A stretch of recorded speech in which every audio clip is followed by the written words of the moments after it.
AshleyKlein is an animal lover born and raised right here in Newton. Ashley, along with everyone else, was certain she would pursue a practical career when she started college, but began a dog walking business as a college job and missed the memo to move on to a real job when graduation finally came to pass. 8 years and many, many walks later, Ashley is still living a dog lover's dream with no end of slobbery kisses in sight. Please welcome AshleyKlein presenting My Life Has Gone with the Dogs.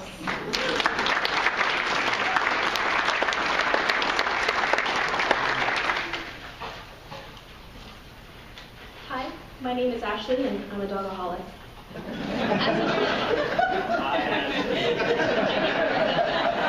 As a child, I was very fortunate to be raised alongside animals. I thought I'd open with a picture of the first dog I called my own. She was very originally named Lassie. She was one of the gentlest dogs I've ever met and was a great companion through most of my childhood. Unfortunately, we outlive our pets many times over, especially when we're not their first family, and she passed away right before I started high school. But I've since shared my home with many other amazing dogs. Here's Lily, my golden on the left, who we adopted as her fourth home. Animal lovers with me tonight know that you share a special bond with any dog that you bring into your family. They're all amazing and different and love you in their own way.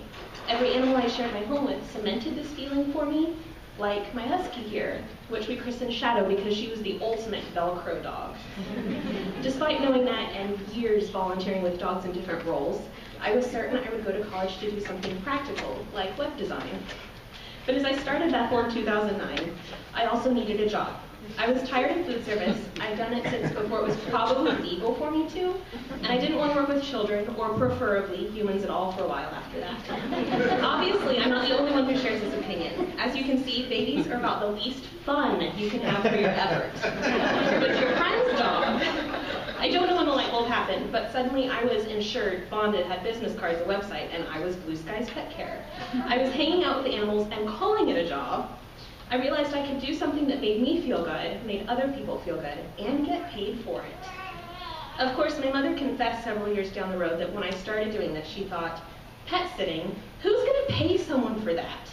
But being the supportive mom that she was, she didn't say this until I was already successfully getting people to do just that.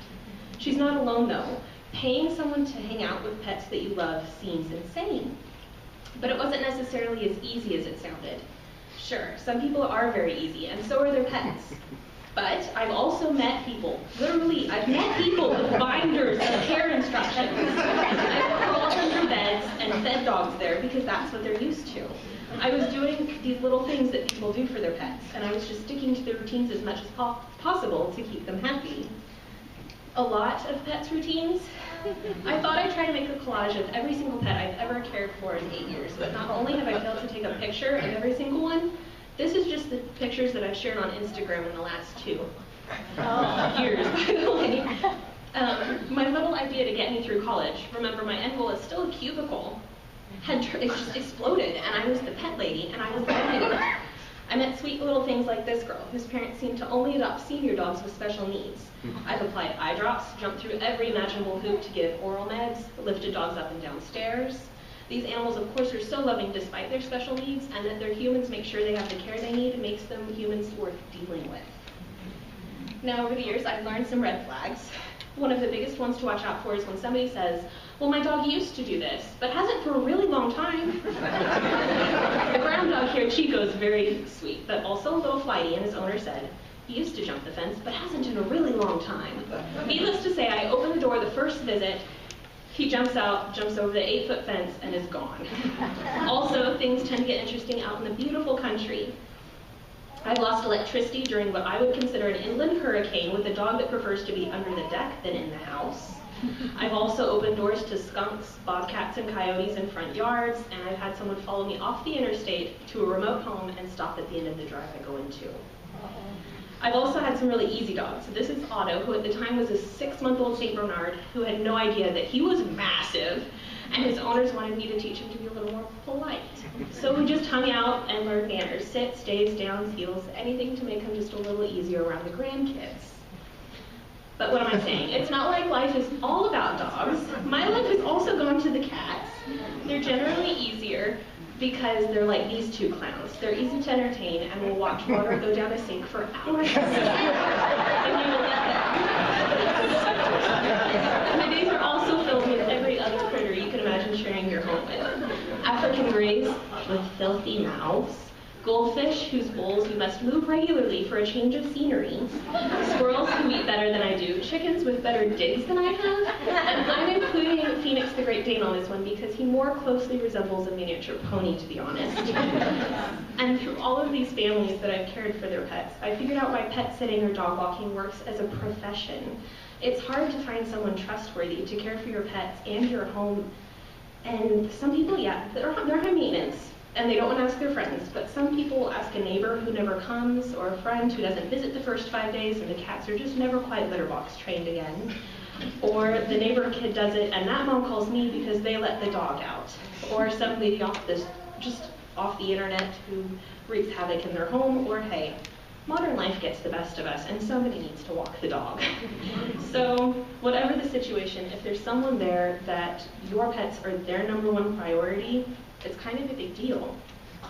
And when you become Miss Dependable, you have the responsibility of being someone's go-to. I've been on call for expecting parents. I've had people call me en route because they're leaving town, there's been a major accident, and they don't know if they'll be gone 2, 4, 6 weeks for family. And I've had clients go into the hospital be able to focus on the recovery rather than their pets and what's going on there. And now it's like their pets, their fur kids, are a part of my extended family. Some of my clients call me Aunt Ashley, others the pet nanny. I think my favorite is probably the treat fairy. And some I see every day, like Suki and Snow here while their parents are at work, and others every 5 years. Which is why recently I found myself sitting with Bolly on one side and Bear on the other, kind of cuddled up, keeping me warm, and I took a breath, and I realized that this is just my life now. I graduated from Bethel with 2 majors and found myself with this profession kind of already built in, and I couldn't bear to let it go for any practicality of a corporate ladder or, I'm sorry, Dwight Crable, any academia. And in those moments and so many others, it seems like life just throws a little something to remind you of why you always love something. One day I was looking at the shelter, because I still do, and this guy walked in. Of course he reminded me of my Lassie, the dog that started it all. He's not, but like I said, all dogs are unique and special, and they're ready for a new adventure, and so I get to have a new adventure every single day.